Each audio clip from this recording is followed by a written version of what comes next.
اعوذ باللہ من الشیطان الرجیم بسم اللہ الرحمن الرحیم الحمد للہ رب العالمین والحمد للہ الذی ہدانا لہذا وما كنا لنهتدی لولا ان ہدانا اللہ ثم الصلاة والسلام علی اشرف الانبیاء والمرسلین خاتم النبیین سید الانبیاء والمرسلین حبیب الہنا محمد مصطفیٰ صلی اللہ علیہ وآلہ وسلم وعلى أهل بيته الطيبين الطاهرين المعصومين المظلومين الذين أذهب الله عنهم الرجس وطهرهم تطهيرا.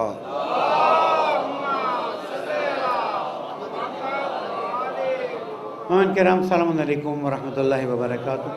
اوصیکم ونفسی بتقوی اللہ ونظم امرکم. پہلے اپنا آپ کو پھر سب کو درخواست کرتا ہوں، نصیحت کرتا ہوں، وصیت کرتا ہوں، تقوی اختیار کیجئے، اللہ تعالیٰ کی پرواہ کیجئے، اپنے امور کو منظم کیجئے کہ یہی کامیابی کا راستہ ہے. پالنے والے اہل بیت کے نقش قدم پر چلنے کی توفیق عطا فرمائے.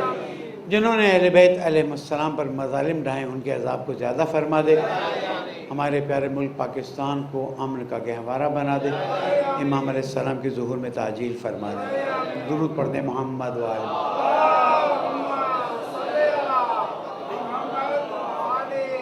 کیونکہ جناب فاطمہ زہرا سلام علیہ کی شہادت کا دن گزرا ہے. اگرچہ کہ کل ولادت امام زین العابدین علیہ السلام بھی ایک تاریخ کے مطابق منائی جاتی ہے، لیکن ذکر شہادت کیا جائے گا اور آگے کسی اور موقع پر انشاءاللہ ولادت کے مناسبت سے بھی گفتگو کی جائے گی. اسلام پر جو الزام لگایا گیا ہے کہ اسلام سے وہ خواتین کے حقوق کو مسخ کر کے آگے بڑھا رہا ہے، خواتین کو حقوق نہیں دیتا، اس میں سچائی ہے یا نہیں اس کا تجزیہ آپ خود کر لیجئے گا. اگر ہم اسلام کے قوانین کو دیکھیں، اصولوں کو دیکھیں، تو قرآن مجید میں اللہ سبحانہ وتعالیٰ نے خواتین کے پورا سورہ نازل فرمایا ہے اور خواتین کے احترام کو بیان کیا ہے.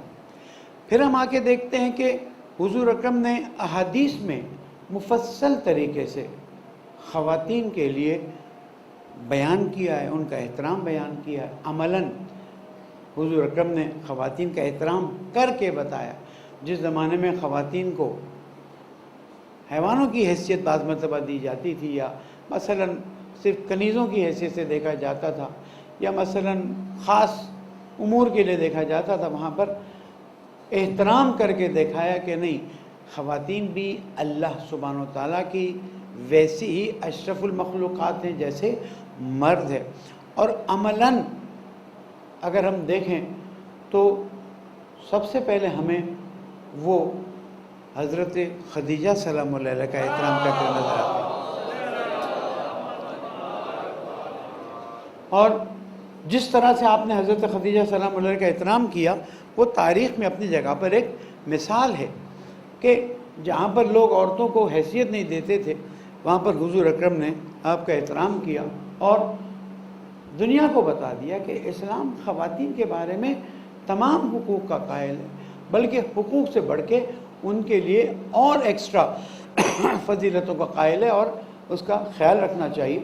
اور پھر جب ہم آگے بڑھتے ہیں تو پھر حضرت خدیجہ کے وصال کے بعد جناب فاطمہ زہرا سلام اللہ علیہ کو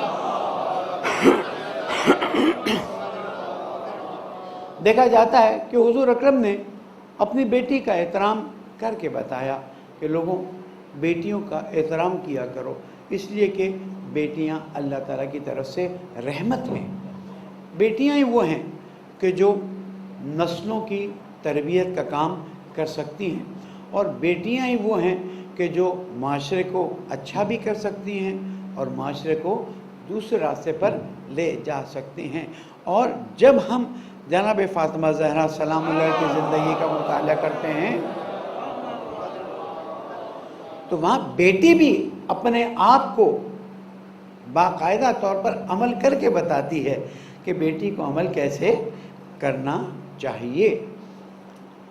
والدین کی اطاعت بیٹیوں کے لیے فرض کر دی گئی ہے، بیٹوں کے لیے بھی فرض کر دی گئی ہے، لیکن اس لیے نہیں کہ بیٹیاں جو ہیں باپ اور ماں کے انڈر میں رہیں، اس لیے کہ ماں باپ اپنے تجربے، اپنی زندگی کے مسائل کو دیکھ کر ان کے لیے بہتر فیصلہ کر سکتے ہیں، لیکن جب شادی کی بات آئے تو اگر بیٹی راضی نہ ہو تو شادی نہیں ہو سکتی۔ بہت سے رشتے آئے، رسول اکرم نے ان کو رد کر دیا، اور جب مولا کائنات کا رشتہ آیا تو حضور اکرم خود رشتہ لے کر جناب زہرا کے پاس رشتہ آیا ہے۔ سرور کونین کے پاس اختیار نہیں تھا؟ اگر وہ فیصلہ کر دیتے تو کیا فیصلہ نہیں ہوتا؟ نہیں، یہ ہمیں سکھانے کے لیے کہ دیکھو، جب تم بیٹی کا رشتہ طے کرو تو بیٹی کی بھی رضایت لے لو، اور وہ فارمیلٹی والی رضایت مت لو۔ اگرچہ کہ شہادت کی مناسبت سے، لیکن میں آپ کو تلخ تجربہ بتاؤں، ہم نے ایک رشتہ طے کروایا اور ہم لڑکی والوں سے کہتے رہے کہ آپ اجازت دیجئے کہ لڑکا اور لڑکی ایک مرتبہ مل لیں۔ شریعت میں تو بہت آگے تک اجازت ہے، وہ میں یہاں بیان نہیں کرنا چاہتا کہ پھر اس کا مس یوز ہو جائے، بہت آگے تک اجازت ہے شریعت، لیکن مل لیں، بات کر لیں، چہرہ دیکھ لیں، لہجہ سن لیں، شکل دیکھ لیں۔ تصویر میں بعض مرتبہ کچھ اور محسوس ہوتا ہے۔ نہیں، ہمارے یہاں رسم نہیں ہے کہ شادی سے پہلے لڑکا لڑکی ملیں، ایک دوسرے کو دیکھیں۔ آپ رسم کو دیکھیں گے یا آپ دین کے تقاضوں کو؟ دین نے اجازت دی ہے، آپ کون؟ خلاصہ یہ سے کہ مجھے آگے بات کرنی ہے، خلاصہ یہ کہ چند مہینوں میں لڑکے نے طلاق دے دی، کہا یہ لڑکی ایسی ہے ہی نہیں کہ میں اس کے ساتھ زندگی گزاروں۔ اس لیے خدا را شریعت کے اصولوں پر عمل کیجئے تاکہ زندگی بہتر ہو جائے۔ اب آتے ہیں خاتون جنت پر کہ جنہوں نے شادی سے پہلے بابا کی خدمت کی اور ایسی خدمت کی کہ حضور اکرم کو کہنا پڑا کہ فاطمہ تو اپنے بابا کی بھی ماں ہو گئی ہے۔ بہت خوبصورت عنوان ہے، فاطمہ تو ام ابیہا، اپنے بابا کی ماں بن گئی، یعنی اتنی خدمت کی جیسے ماں اپنے بچے کی خدمت کرتی۔ اور اللہ تعالیٰ نے جناب زہرا سلام اللہ کو مولا کائنات جیسا شوہر عطا کیا، اور مولا کائنات کو جناب زہرا جیسی خاتون عطا کی۔ اور جب تک جناب خدیجہ تھی رسول اکرم نے کسی اور سے عقد نہیں کیا، اور جب تک جناب زہرا تھی مولا کائنات نے کسی اور سے عقد کا سوچا بھی نہیں۔ اب تاریخ میں کہیں بات ہوئی تو کہا مولانا وہ ایک تاریخ میں واقعہ آتا ہے کہ مولا کائنات نے مثلا ابو جہل کے فلاں رشتہ بھیجا تھا تو رسول اکرم مثلا، بھائی تاریخ میں تو وہ چیزیں ہیں کہ یہاں پر میں اگر وہ بیان کروں تو آپ وہیں سے مجھے جوتا ماریں گے۔ یہ تاریخ وہ تاریخ ہے جس کو مس کیا گیا ہے، اس تاریخ میں ایسی چیزیں ڈال دی بھئی۔ وہ لا تقربوا الصلاۃ وانتم سکارا، شراب کے نزدیک مت جانا جبکہ تم نشے کی حالت میں ہو۔ کوئی نہیں ملا تھا، مولا کائنات کا نام اس میں ڈال دیا۔ تاریخ بتاؤتے ہو، مجھے تفسیر بتاؤ گے تو۔ تاریخ کی بات اس وقت تک آتھینٹسٹی نہیں رکھتی جب تک وہ قرآن اور سنت سے کمپیر نہ کر لی جائے۔ حتی حدیث بھی اگر قرآن کے مقابلے میں فَضْرِبُوهُ فِي الْجِدَارِ عَلَى الْجِدَارِ، اس کو دیوار سے مار دو۔ تو تاریخ میں تو آپ کو پھر میں یہاں پہ ایک بار مجھے اجازت ہے جمعے کے علاوہ میں بتاؤں کہ تاریخ میں اور کیا کیا لکھا ہوا ہے۔ تاریخ میں تو یہ لکھا ہوا ہے کہ بکری جو ہے قرآن کے 2 صفحے یا 2 آیتیں کھا کے چلی گئی تو آپ کا قرآن اناتھینٹک ہو جائے گا؟ نہیں، اِنَّا نَحْنُ نَزَّلْنَا الذِّکْرَ وَإِنَّا لَهُ لَحَافِظُونَ، ہم نے ذکر کو نازل کیا، ذکر کی حفاظت بھی اللہ کرے گا، نہ کوئی کمی نہ کوئی بیشی ہے۔ اور میرے استاد کہتے تھے کہ اس بات کو بیان ہی مت کرو، لیکن کیا کریں، بعض مرتبہ بعض باتیں آ جاتی ہیں۔ تو بعض چیزیں ایسی ہیں جس کو قبول کیا ہی نہیں جا سکتا، اور ان دونوں کے درمیان میں محبت کا عروج یہ ہے کہ رسول اکرم وارد ہوتے ہیں اور دیکھتے ہیں کہ دونوں بیٹھ کے گھر کا کام کر رہے ہیں۔ اب وہ دال چن رہے تھے یا کیا ہو رہا تھا، دونوں بیٹھ کے ایک تش میں کچھ رکھ کر وہاں پر آیا، دال چن رہے تھے، جو بھی۔ رسول اکرم وارد ہوئے، سسر وارد ہو رہے ہیں اپنی بیٹی کے گھر میں۔ ہمارے ہاں رسم تھی کہ شادی کے بعد سسر تو بیٹی کے گھر پانی بھی نہیں پیتا، ہمارا جاہلیت کے مسائل تھے، اللہ تعالیٰ نے ان کو دور کیا دین کے ذریعے۔ رسول اکرم فرمایا بھائی تم میں سے دونوں میں سے زیادہ تھکا ہوا کون ہے؟ مولا کہنا تھا کہ آپ کی بیٹی ہے، کام کر کر کے تھک گئی لیکن اٹھتی نہیں ہے، آرام نہیں کرتی۔ جاؤ زہرا تم جاؤ آرام کرو، میں تمہاری جگہ کام کروں۔ یہ دین کیا دین ہے، یہ اخلاق کیا اخلاق ہیں۔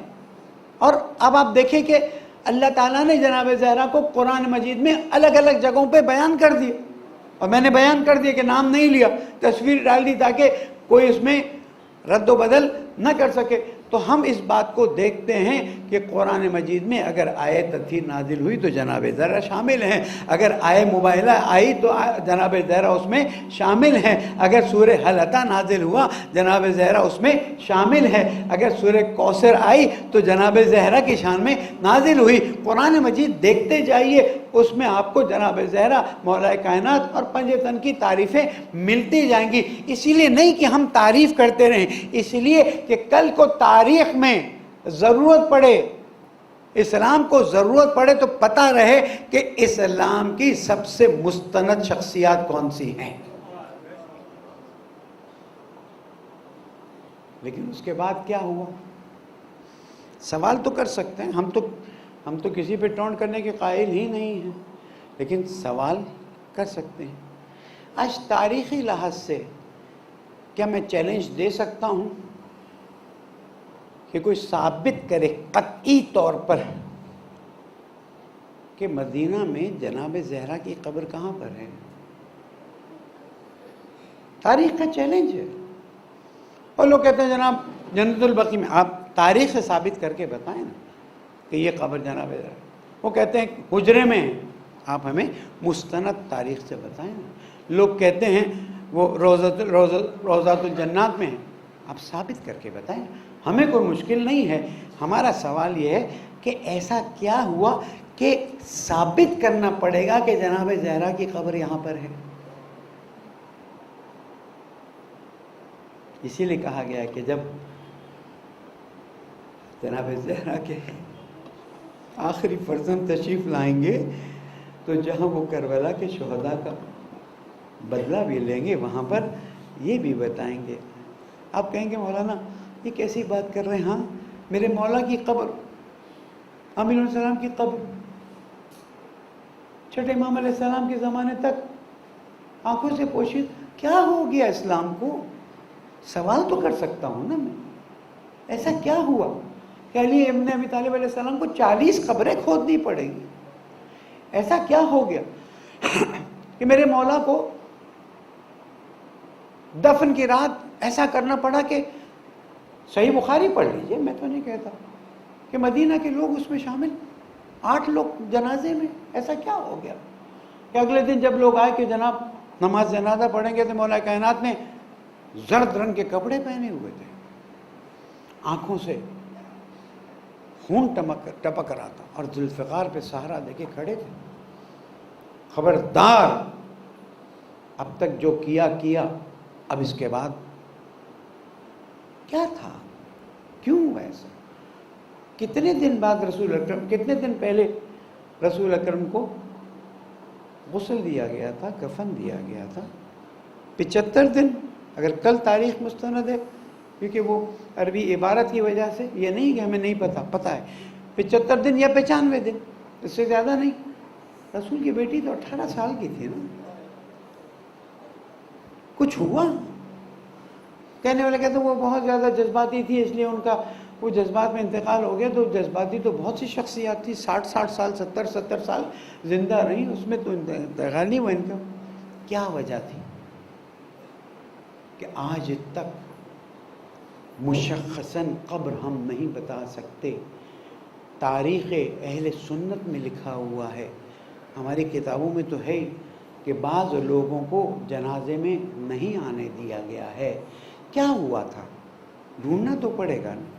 میں ان چیزوں کو یہاں پر کھل کے بیان نہیں کرتا، ضرورت نہیں، لیکن میں اپنے جوانوں کو سوال تو دے سکتا ہوں نا، ذرا چیک تو کرو، ریسرچ تو کرو، تو ایسا کیا ہوا تھا کہ غسل دیتے وقت علی جیسا علی بھی گریہ کرنے لگے؟ کیوں؟ اس لیے کہ محسوس ہوا کہ زہرا کے زخم ابھی تازہ ہیں، زہرا کے زخم ابھی تازہ ہیں، جن بچوں کو خاموش کرایا گیا تھا وہ بابا کے پاس آئے، بابا آپ نے تو ہمیں کہا تھا کہ خاموش رہنا، زور سے مت رونا، لیکن اس وقت دیکھ رہے ہیں کہ آپ چیخ کے ایک کنارے پہ آ کر بیٹھ گئے، بچوں کو سہارا دیا، بچوں تمہاری ماں کا پہلو شکستہ ہے۔ اسی لیے زیارت میں بھی آتا ہے السلام علیک ایتھا المظلومہ، سلام ہو اے مظلومہ، جس کے شوہر کا حق غصب کیا گیا، جس کا اپنا حق غصب کر دیا گیا، المکسورت ضلعها، جس کی پسلیاں ٹوٹی ہوئی تھی۔ یا اللہ یہاں پر یہ پسلیاں ٹوٹی ہیں، اگر یہ نہ ہوتا تو شاید کربلا میں امام حسین علیہ السلام کے جنازے پر گھوڑے دوڑانے کی جرات نہ کی جاتی، سیدانیوں کی چادریں نہ چھینی جاتی، ہر طرف امن و امن ہوتا، لیکن شام غریباں جناب زینب نے ایک جملہ کہا، نانا سلام ہو آپ پر، یہ آپ کا بیٹا حسین کربلا کی ریتی پر خاک و خون ہوا ہے، 3 دن کا بھوکا شہید کر دیا گیا ہے۔ لعنت اللہ علی القوم الظالمین، وسيعلم الذين ظلموا آل محمد أي منقلب ينقلبون، انا للہ و انا۔ پھلنے والے گناہوں کو معاف فرما، پریشانیوں کو دور فرما، مسائل کو حل فرما، پیارے ملک پاکستان کو امن کا گہوارہ بنا، جہاں جہاں مومنین کی جان مال آبرو کی حفاظت فرما، اے رب العزت مرحومین کی مغفرت فرما، بے گناہ اسیروں کو آزاد فرما، بیماروں کو شفاء کامل عطا فرما، ہماری حاجات کو روا فرما، پالنے والے زمانے کے امام کو راضی فرما، ان کے ظہور میں تاجیل فرما۔ بسم اللہ الرحمن الرحیم، والعصر ان الانسان لفی خسر الا الذین آمنوا وعملوا الصالحات وتواصوا بالحق وتواصوا بالصبر، صدق اللہ العلی العظیم۔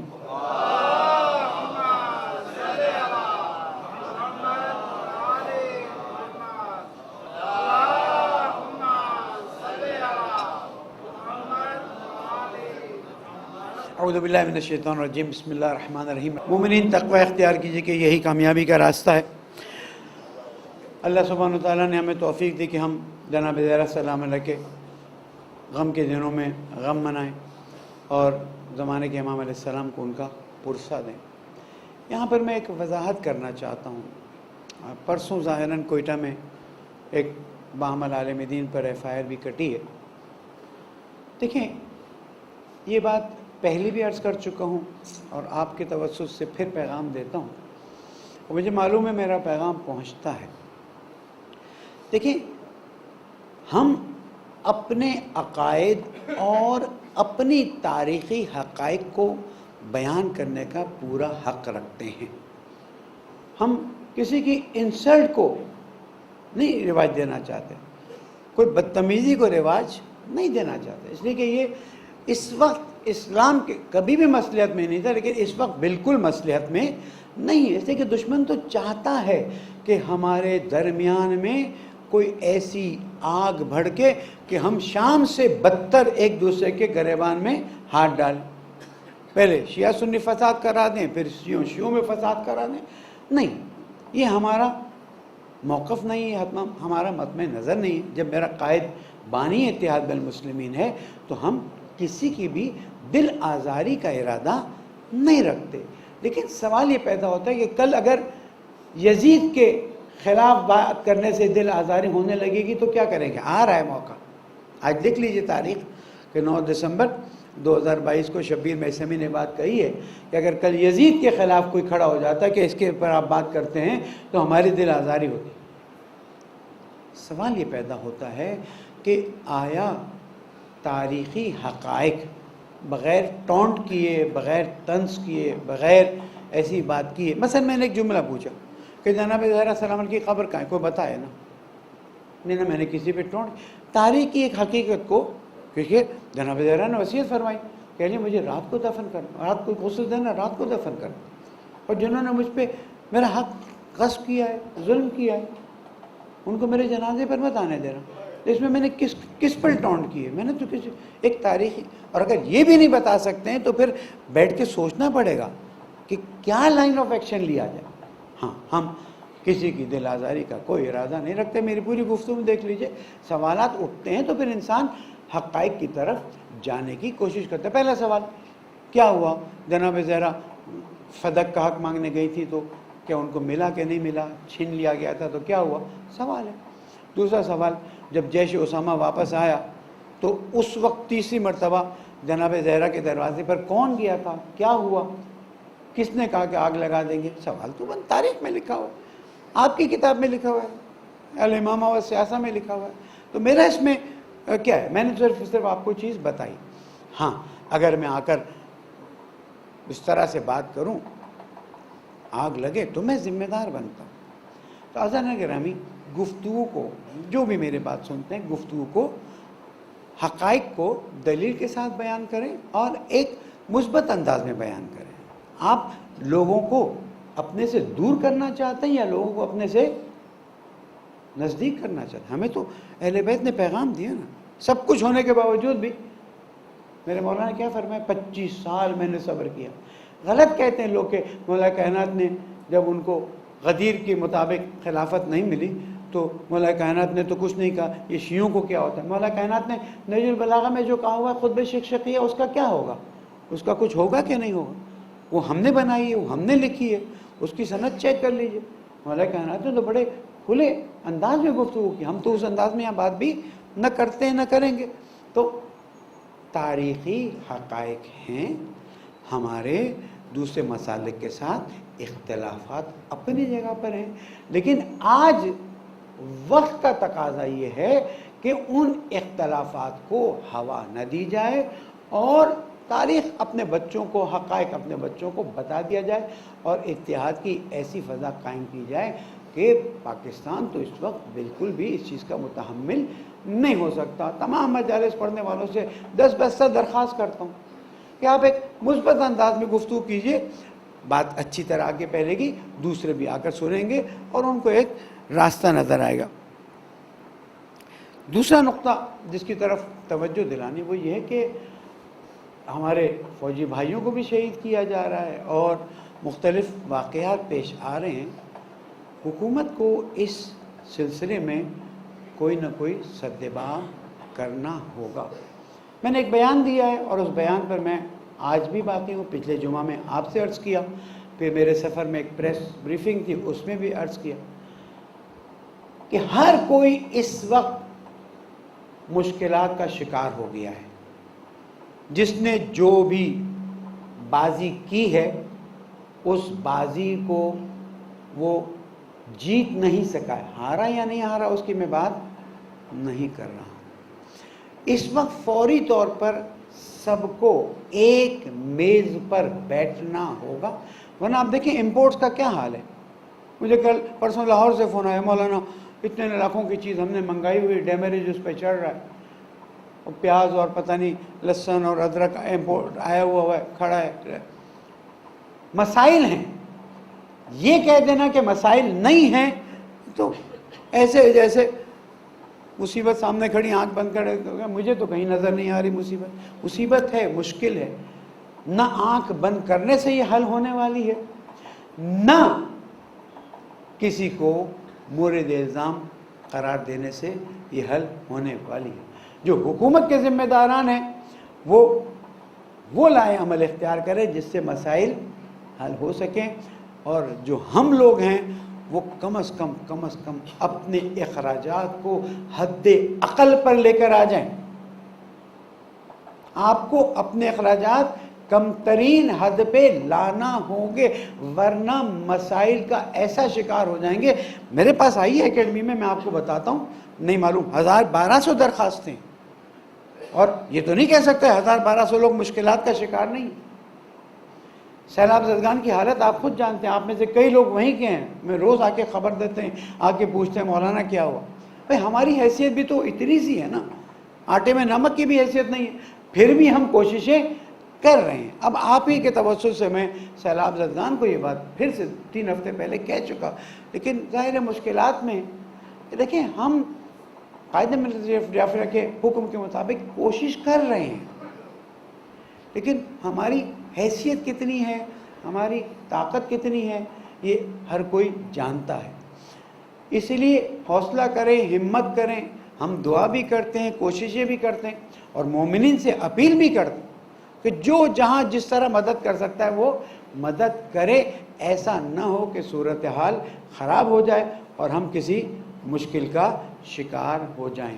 آخری چیز میں نے چند ہفتوں پہلے کہا تھا، یہ سب کے لیے نہیں ہے، یہ چند لوگوں کے لیے کہ جنہوں نے کرپٹو کرنسی میں انویسٹ کیا ہوا تھا، اور میں نے اسی دن کہا تھا کہ آج ہی جا کے اس کو کر لیجئے گا. 1.67 ٹریلین ڈالرز لوگوں کے ہوا میں اڑ گئے. آج لوگوں کی زندگیاں تباہ ہو. اسی کے مقابلے میں کراچی میں ایک واقعہ ہوا ہے، اور میرا فرض ہے میں آپ کو ہوشیار کر دوں. یہ جو بی سی کا کام کرتے ہیں، صحیح غلط کی بات بعد میں کر لیں گے، البتہ جو نارمل بی سی ہے اس کا مسئلہ اتنا بڑا نہیں ہے، وہ جو لکی بی سی ہے اس میں اشکالات آتے ہیں. خاتون نے بی سی چلائی، اور مصدقہ نہیں ہے لیکن ڈان نیوز نے لکھا ہے، ٹیلی ویژن پہ آیا ہے، مصدقہ جو چینلز ہیں انہوں نے بیان کیا ہے. 2 ارب روپے لوگوں کے کراچی کے ڈوب گئے. بھائیوں اور بہنوں، نہ ایسے کام میں پڑو، نہ ایسا کام شروع کرو. اس لیے کہ کے میرے تجربات ہیں، اور علماء اس بات کی تصدیق کریں گے کہ شروع کرنے والے بعض مرتبہ اچھی نیت سے شروع کرتے ہیں. یہ نہیں ہوتا کہ میں ہر وقت کہوں یہ خبر، میں تو اس خاتون کو جانتا نہیں ہوں. شروع کرنے والے اچھی نیت سے کرتے ہیں، لیکن ان کا تجربہ نہیں ہوتا، ان کو نہیں اندازہ ہوتا کہ اس کے لوپ ہولز کہاں ہیں. دیکھیں نا، جو میں نے پچھلے ہفتے کہا تھا، وَشَاوِرْهُمْ فِي الْأَمْرِ، جب کوئی کام کرنا چاہو تو مشورہ کرو. یہ سمجھتے ہیں یہ چیزیں سادی شروع کر دیتے ہیں، پھر بعد میں پھنس جاتے ہیں. کسی بھی فائنینشیل، اس وقت سوشل میڈیا پر، یوٹیوب پر، فیس بک پر اتنی ایڈز آ رہی ہیں، میں کروڑ پتی بن گیا، میں تو بس حجام کے پاس کھڑا ہے، بیٹھا ہے، حجامت کرا رہا ہے، حجام کہہ رہا ہے تھوڑا ٹائم لگے گا، میں کر لوں، میں تو ابھی پیسے کما لوں گا. پوچھتے کیسے پیسے کماؤں گا؟ اچھا ایسے یاد رکھیے گا، راتوں رات پیسے آنے کا مطلب ہے کوئی نہ کوئی 2 نمبریاں ہیں. خدا را اپنے پیسوں کی خود حفاظت کیجئے. اور اس طرح کی پونزی سکیمز میں ایک ڈبل شاہ آئے ہوئے تھے پنجاب میں. اب افسوس یہ ہوتا ہے کہ وہ شاہ بھی لکھا ہوا ہوتا ہے، اور پھر تو بعد میں بہت کچھ پتہ بھی چلا. ایک اور مدرسے کا سسٹم تھا، اس میں شروع ہو گیا کہ جناب آپ یہ ڈالیں آپ کو ملے گا. ہوتا کیا تھا، اسی میں سے پیسے دیتے ایک وقت سب ختم ہو جاتا ہے. خدا را یہ جو ڈبل شاہ ہونا یا بی سی غلط نہیں ہے، لیکن چھوٹی بیسیوں پہ کام کریں. یہ بڑی پہ کام کرتے ہیں، پھر پیسے نکل جاتے ہیں. میری نصیحت یہی ہے، اپنے پیسے کی خود حفاظت کیجئے. راتوں رات امیر بننے کی کسی بھی اسکیم میں شامل مت ہو جائیے. پالنے والے گناہوں کو معاف فرما، پریشانیوں کو دور فرما. اے رب العزت ہمارے مسائل کو حل فرما، سیلاب زدگان کی مدد کی توفیق عطا فرما. پیارے ملک پاکستان کو امن کا گہوارہ بنا دے، زمانے کے امام کو راضی فرما دے. فلسطینیوں پر بہت ظلم ہو رہا ہے، اس کا ذکر رہ گیا، اور بھی ذکر رہ گیا، لیکن فلسطینیوں پر بہت ظلم ہو رہا ہے. پالنے والے فلسطینی عوام کی مدد فرما، کشمیریوں کی مدد فرما. پالنے والے زمانے کے امام کو راضی فرما، ان کے ظہور میں تعجیل فرما. بسم اللہ الرحمن الرحیم. اذا جاء نصر اللہ والفتح ورأيت الناس يدخلون في دين الله أفواجا فسبح بحمد ربك واستغفره إنه كان توابا. صدق الله العلي العظيم.